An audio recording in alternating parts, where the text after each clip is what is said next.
Welcome to RMAC Baseball Weekly. I'm Jace, the media man Hinton. That's the RMAC Insider. We had some regional action going on last weekend in the South Central Regional Tournament. We got Supers this weekend. Sir, how you feel this week? I'm doing great, Jace. Had a great weekend of regional playoff baseball.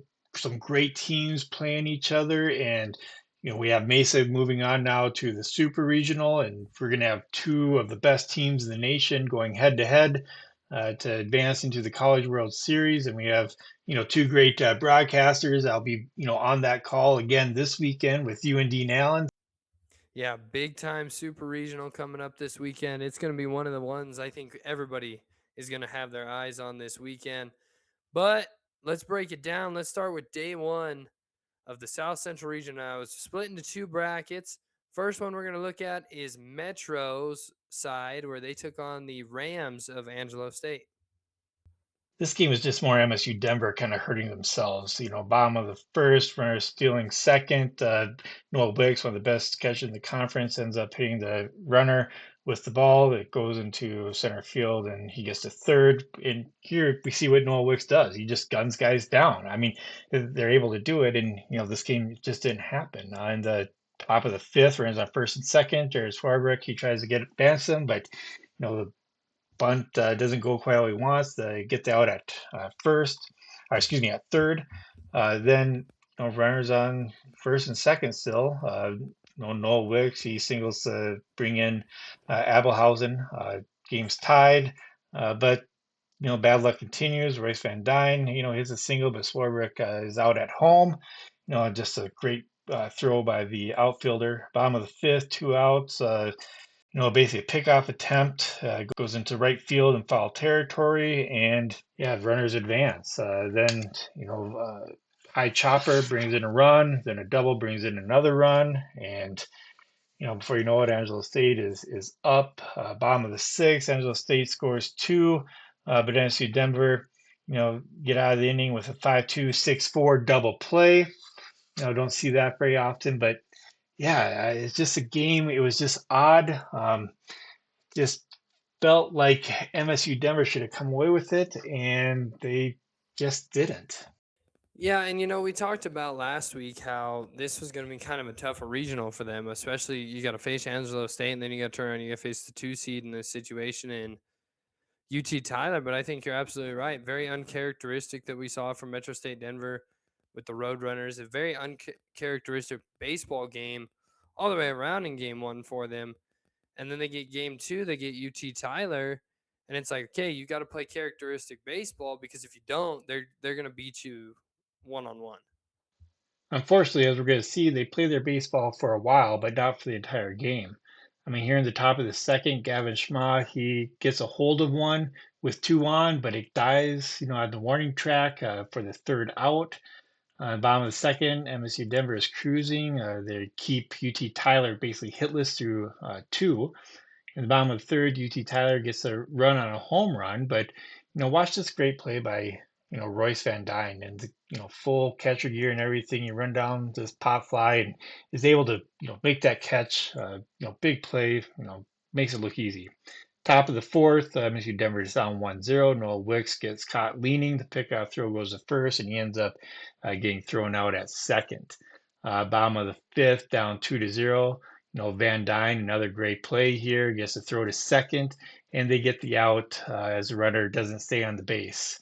At top of the seventh, Gavin Schma, he gets a single to right, gets Blake Wilson over to third, and then Brooks Rasmussen. He cuts that deficit in half with the ground ball to second base, bringing in Blake Wilson from third.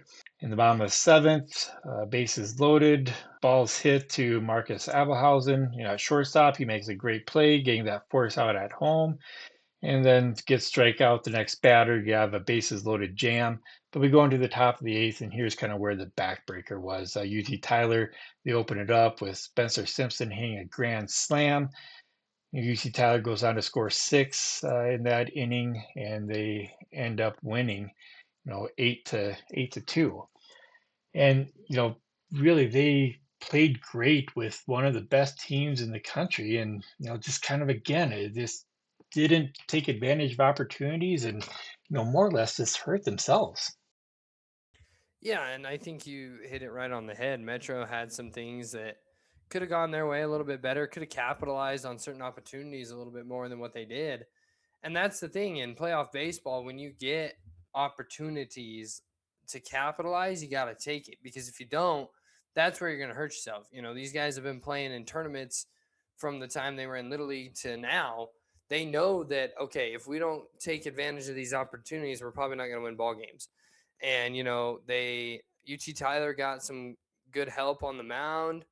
I think I see 2, 4, 7 strikeouts to 3 walks from the pitching staff in that game. And when your pitching staff's on, and we'll talk about that a little bit more as we get into the Colorado Mesa series, when your pitching staff's on, that really helps you out. It takes the pressure off of the hitters. It takes the pressure off the offense. The offense is like, okay, our guy's on. We don't got to put up 25 runs because he's not on. We can put up 4, 5, 6 and still be able to put it together. But yeah, that 8th inning 6 spot that UT Tyler had with that grand slam as well was really the difference in this one. I feel like MSU Denver, they had a good run, had a good season, but I think they just missed certain opportunities in this one altogether.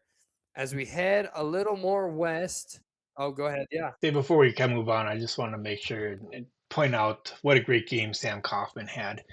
Even though we have the loss here, 6 innings, 4 hits, 2 earned runs, 4 Ks. Yeah, the loss doesn't quite show how great of an outing he had. It was hats off to him.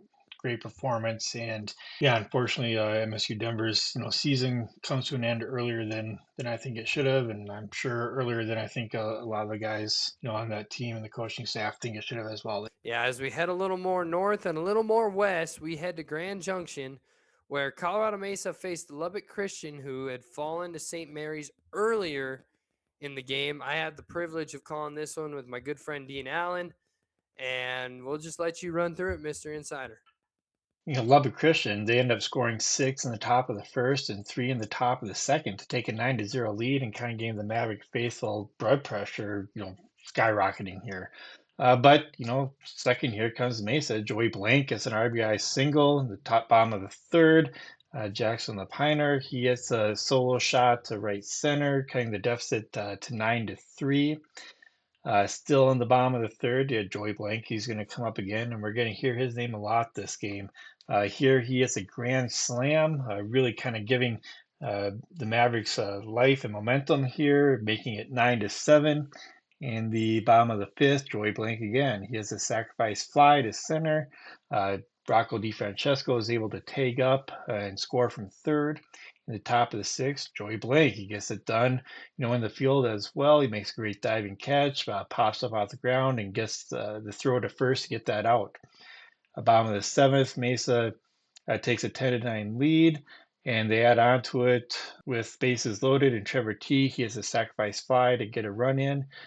Top of the eighth, Mesa leads 15-9, and Joey Blank, another great play, gets a high chopper, shows off his arm, getting the throw to first, and Mesa ends up winning this one 15-12. Not quite the start that we're used to seeing for Jackson Eisenhower, but he has had a couple, uncharacteristic starts during the season, but nothing quite like this. But I think it's probably good for him, and I think he's competitor, great player. He's definitely going to bounce back, and good for him in that he's definitely going to have a good outing in the Super Regional, as a result of this outing. Yeah, and I think, I talked to Coach Hanks after the game in a little post game interview, and he was like, yeah, you know what? Maybe throwing the freshman out there kind of to the Wolves in a regional game might not have been the best decision, but Jackson's been really solid for us all year. And yeah, those first 2 innings, it was like, I looked to my partner, Dean Allen, off the air, and I'm like, what's going on? Something's off. But this is a team that you can't ever count them out, that 5 spot in the third. And I feel like the momentum really, really shifted in that 7th inning when that grand slam was hit by Joey Blank. The minute that grand slam was hit, that's when the momentum shifted. That's when you felt the air in the yard kind of shift a little bit. And, CJ, I learned how to say his name last weekend. I believe it's Zuehale. I'm gonna mess it up, but I'll just say CJ and we'll call it good. CJ came in and was dominant. I mean, he had no earned runs, no walks, 5 Ks, gave up 3 hits. He was just dominant on the mound, and that's what you need from your pitching staff. Things kind of hit the fan in the first couple innings for Eisenhower, but CJ comes in and he does his job. He gets outs and does exactly what he needs to. And then Lubbock Christian showed a little bit of life there in the ninth. I went down with 2 outs and to do my post game interview and back to back bombs. And I was like, of course, why wouldn't this happen? Just like that. And Lubbock Christian's a good club. They're a very good program. If they can keep guys, they're going to be back in this. We're going to see them again next year. But Colorado Mesa, you can never count them out. They're always going to have guys that are going to come out and they're going to play. And, you saw that with Joey Blank. You saw that with Kennedy Hara. You saw that with Blazy. You saw that with Trevor T. Rocco. I can sit here and go down the list all day and all night. But you can never count this team out with the depth they have and the pitching staff that they have. Yeah, you're 100% correct. And, the impressive part is, they did this without best player in the conference, Colby Felix, for a vast majority of that game as he got injured sliding into third. And, but Mesa just has guys that can step up. Joey Blank, he stepped up this game, but he's stepped up basically all year. He's had a wonderful year. Kenny Hara, being a senior, he's great as well. So yeah, they got guys that can step up and get it done. Yeah, as we head into day number 2, Metro was eliminated in day 1. Go ahead and run through day 2. In this game, Mesa gets on the board early as Jackson Lapiner. He brings in 2 with a single to right field in the bottom of the first. And in the bottom of the second, Landon Nunez. He brings in 2 more with a single to left center. Mesa gets that early, 4-1 lead. St. Mary's, they have a big top of the third as they take the lead 6-4. But in the bottom of the third, Candy Hara, he ties it at 6-6 with a 2-run home run over the center field fence. Deep center. Big hit for Kennedy. St. Mary's, however, they respond and they go up 8-6 on top of the fourth. But then the bottom of the fourth, we have Landon Nunez. He hits a solo shot, to right, basically reducing that deficit to 8-7. In the bottom of the fifth, Mesa retakes the lead with Candy Hara's second 2-run home run of the game. Giving Mesa a 9-8 lead. Again, deep, center field here. Still in the bottom of the fifth, 2 on. Landon Nunez, he hits a 3-run home run, deep center field. Center field almost robs him. Looks like he had it in his glove and it hits the top of that wall as he comes down, knocks the ball out and goes over. And Mesa takes a 13-8 lead. Jackson Lapiner, he brings in, another run in the bottom of the fifth with an RBI double to right center. Mesa leads it then 14-8. The top of the seventh, we're going to have Rocco DiFrancesco. He gets Mesa, out of the half inning with an amazing throw down to third to get the runner on an attempted steal. And then the top of the ninth, they bring in, the closer, Sage Ferguson, to shut this game down, close it out, and he does just that as he strikes out the side. Mesa wins this one then 15-9 to go into day 3.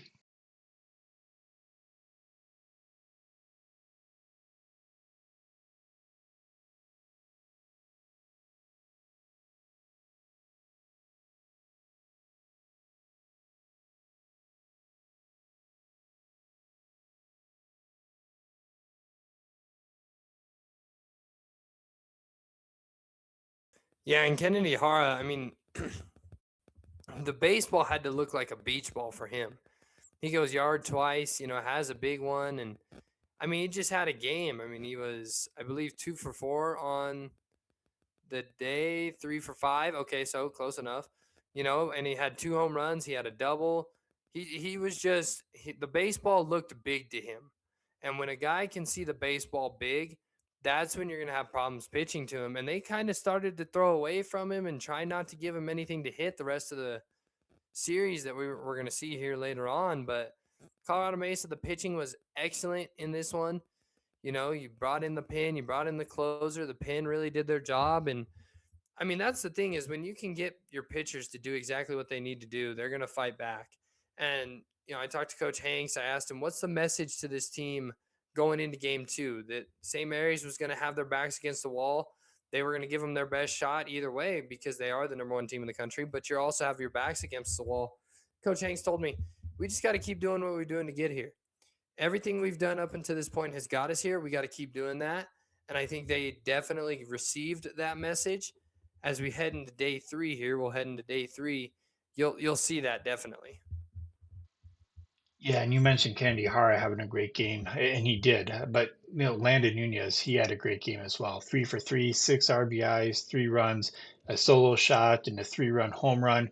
Just absolutely impressive. The game before was Joey Blank that's stepped up and had a great game. Here is Landon Nunez. This Maverick baseball team, kind of like we've talked about, today and throughout the entire season. They just got guys from top to bottom that get the job done. Any one of them at any given night can step up and, basically will this team to victory. And yeah, Landon Nunez had a great game. Yeah, I think Nunez's game in this one really kind of flew under the radar a little bit, as Hara went back to back home runs. I feel like his game kind of, the way he played, fell under the radar a little bit. But Nunez, he had a phenomenal weekend all the way around, even in against Lubbock Christian. If he can stay hot, I mean, we'll talk about this a little more later on, but if he can stay hot, Mesa's in business. Yeah, let's take a look at that game three. This was a win and advance to the super regional, or lose, and you still get a chance a game that evening to advance to the super regional. But Mesa, they take care of business early. In the top of the first, Rocco DiFrancesco brings in two with a single to right center. Then the top of the second, Cameron Cartwright, he's going to extend Mesa's lead to 7-0 with a 2-run home run to left center. And Mesa's rolling. In the top of the fourth, Cartwright gets another RBI with a double down the right field line. And then Rocco DiFrancesco, he's going to add to his RBI total with a single up the middle. That's going to bring in Cartwright. But Mesa still isn't done. We're still on the fourth, and Tate Blasey, he's going to hit a triple down the right field line, and that's going to bring in two as both Rocco DiFrancesco and Ezra Farmer cross home. And Mesa, they end up scoring 5 in the fourth inning and making it a 12-1 ball game. In the bottom of the fifth, Kennedy Hara, he makes a great play deep in the hole, and he shows off his arm, is able to gun it over to first to get that out. In the top of the seventh, Jackson Lapiner, he continues to have a great weekend with a 3-run home run to right field, making it 15-2 Mavericks. Mesa's great defense, is going to continue here in the bottom of the sixth. Trevor T, he gets a high chopper up the middle. He steps on second, makes a throw over to first for a nice double play. And in the bottom of the ninth, Mesa brings in Logan Gross. He's on the mound. He ends up striking out the side. Granted, he does give up a home run in between there, but he strikes out the side nonetheless. And Mesa's going to go on to win this one 15-5, and they are on their way to the Super Regional. But again, this game just kind of went to show, like we've been talking about, it's just guys stepping up and getting the job done. Cartwright, DiFrancesco, Lapiner, Mesa just has guys that know how to win and to get it done. Yeah, Reuter was phenomenal on the mound. All his stuff was working. I think he had it, if I remember correctly, he had a no-hitter going into about the fourth or the fifth.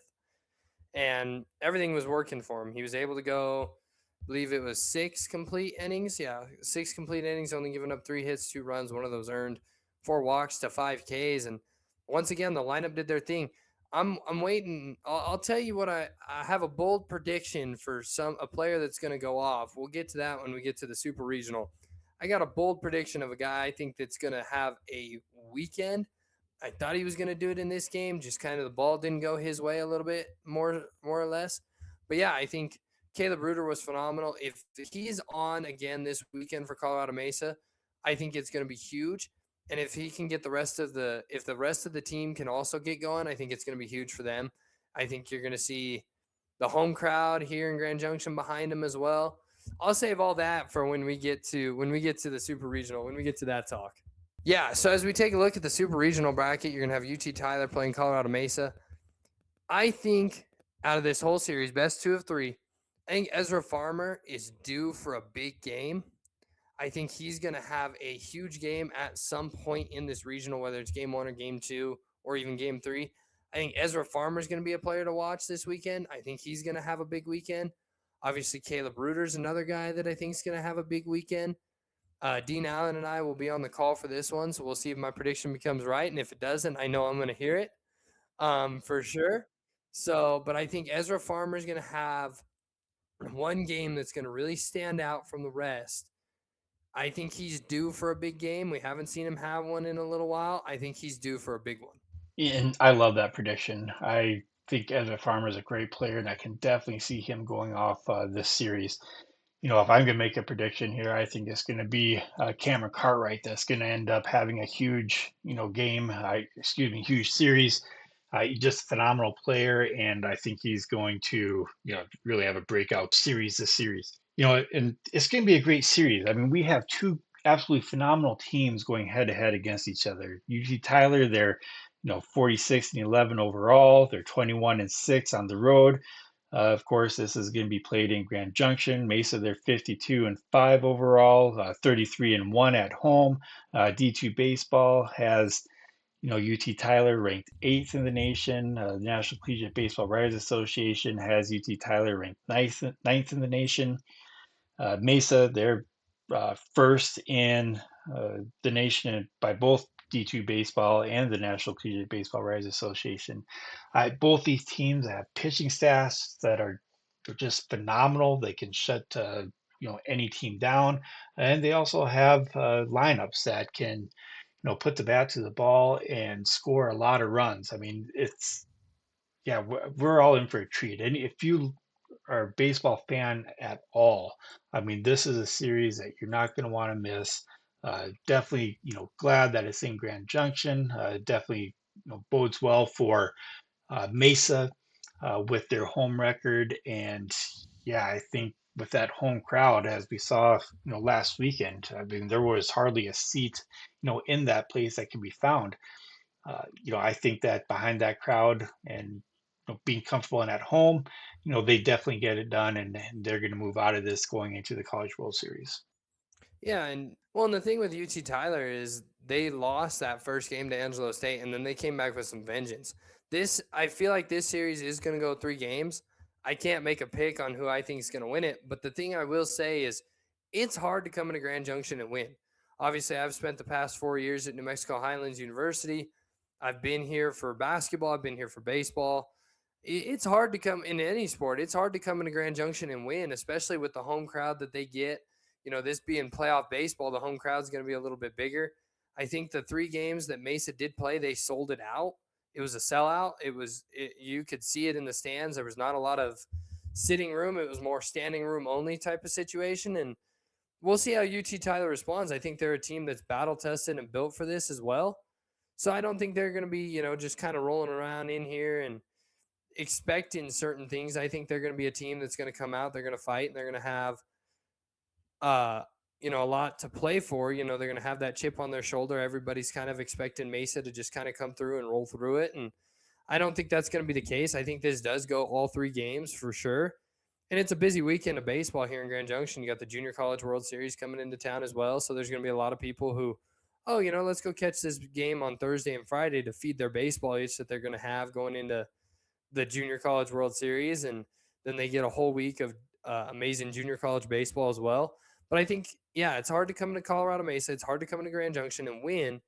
And, RMAC after dark, RMAC action, baby. It's always fun, especially when you're at an RMAC park.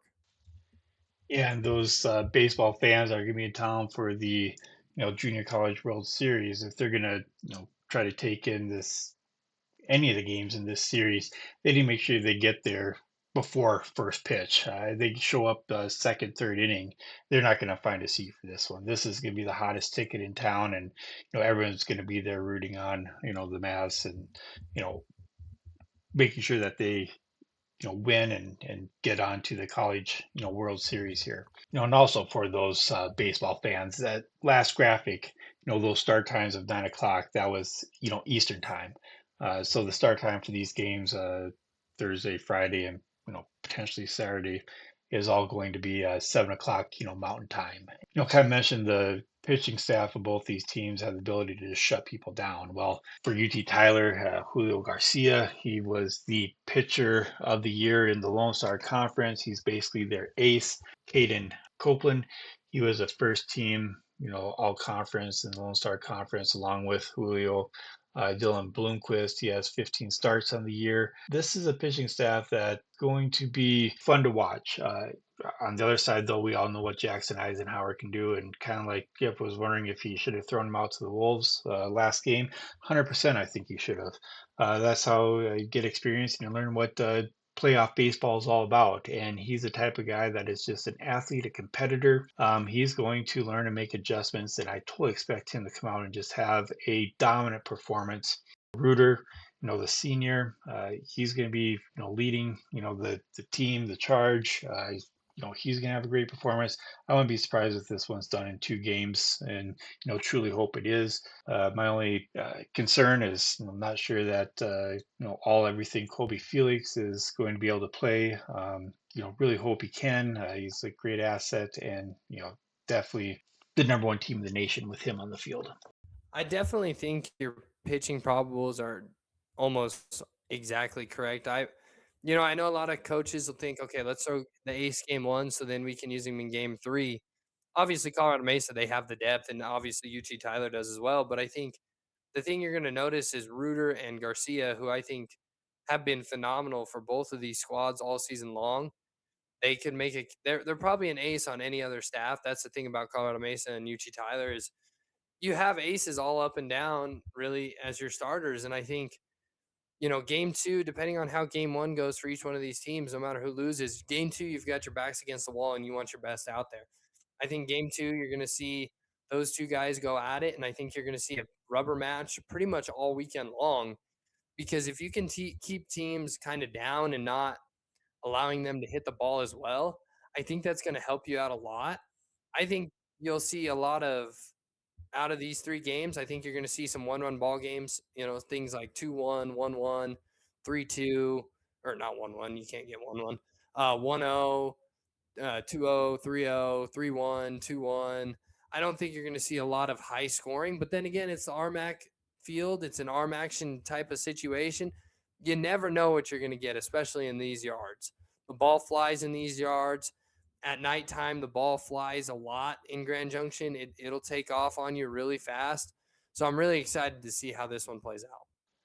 And we've talked about the potent, Maverick lineup from top to bottom. Well, UT Tyler, they have, just as equally as impressive of a lineup.